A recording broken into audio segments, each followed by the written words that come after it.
माननीय अध्यक्ष जी, आपने बजट पर बोलने का मौका दिया, मैं आपका आभार प्रकट करता हूं और हमारे नेता ओम प्रकाश सिंह से अपने आप को जोड़ते हुए अपनी बात रखता हूं। मान्यवर, यूपी सरकार बजट को लेकर बड़े बड़े दावे कर रही है। इस बजट का असर धरातल पर कहीं दिखाई नहीं दे रहा। यूपी का किसान और आम आदमी सरकार के इस बजट से खुद को ठगा महसूस कर रहा है। इस बजट का फ़ायदा ना तो किसान को हो रहा है और ना ही आम आदमी को हो रहा है। अभी मुझसे पहले हमारे नेता शाहिद मंजूर साहब, वो पश्चिमी यूपी से आते हैं, वो भी कह गए कि इस बजट में पश्चिमी यूपी को कुछ नहीं दिया गया। मैं एक चीज़ कहना चाहता हूँ, जब पश्चिमी यूपी के लैंग्वेज का ही बटन नहीं दिया तो बजट में क्या देंगे जो है। और इसको अपने शेर के साथ आगे बढ़ना चाहता हूँ।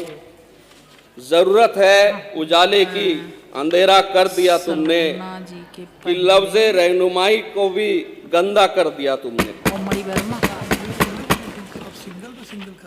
माननीय अध्यक्ष जी, मेरे जनपद शामली की चीनी मिलों के बारे में कुछ आपको बताना चाहता हूँ।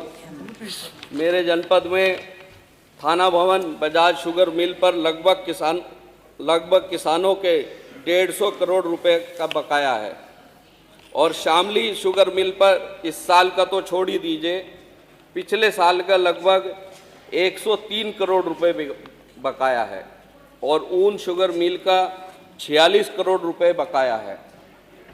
माननीय अध्यक्ष जी, 2023 में सरकार ने किसान से बिजली नलकूप के बिल माफ़ी करने का ऐलान किया था, जो आज तक के नहीं हुआ है। अगर गन्ना किसानों के साथ इसी तरीके की ठगी होती रही तो वो दिन दूर नहीं है कि गन्ना किसान कोई ना कोई अल्टरनेट फसल जो है वो चुन लेगा।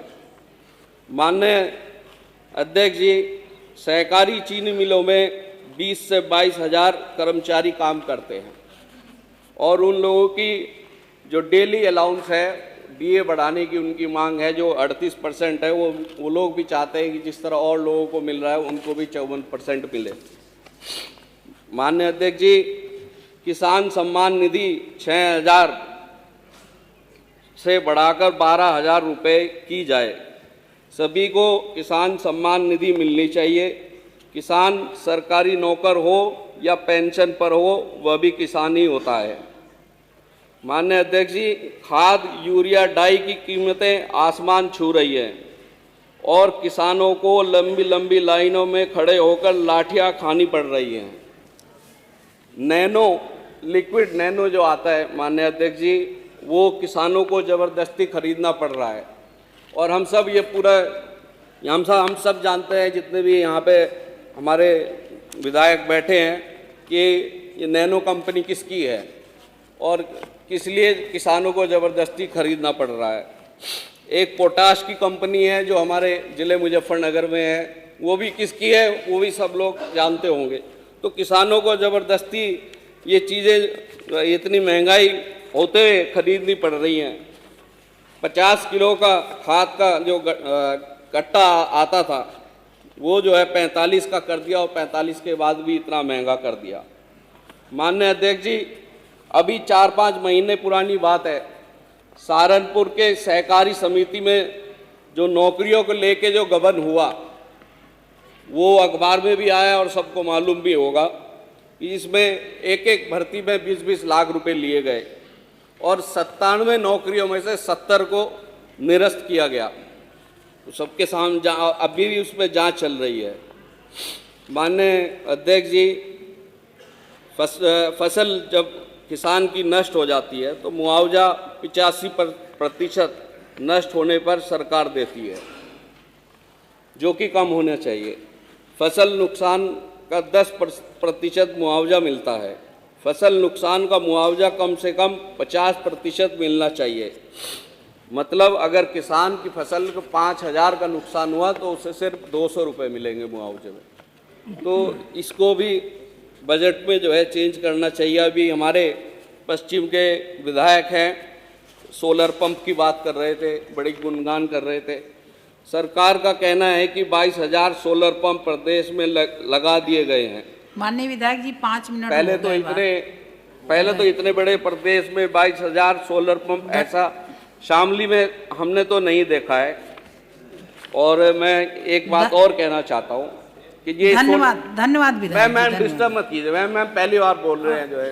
5 मिनट हो गए। शामली मेरे गृह जनपद शामली में मैंने कहीं भी सोलर पंप नहीं देखा है।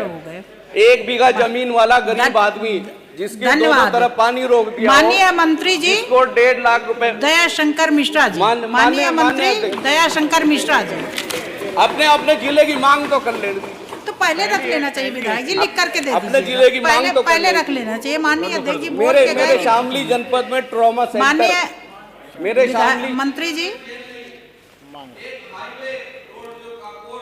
गंगो होते हुए शाहजहांपुर तक बनना चाहिए, उसके लिए मैं मांग करना चाहता हूं। और कस्बों में इलेक्ट्रिफिकेशन होनी चाहिए, वो मेरी एक मांग है। मेरे इतने सारे वो रह गए, कुछ तो मैं थोड़ा और टाइम दे दीजिए अगर लिख के दे दीजिएगा, लिख के दे दीजिएगा सर। माननीय मंत्री जी मैं अपने शेर दयाशंकर मिश्रा जी,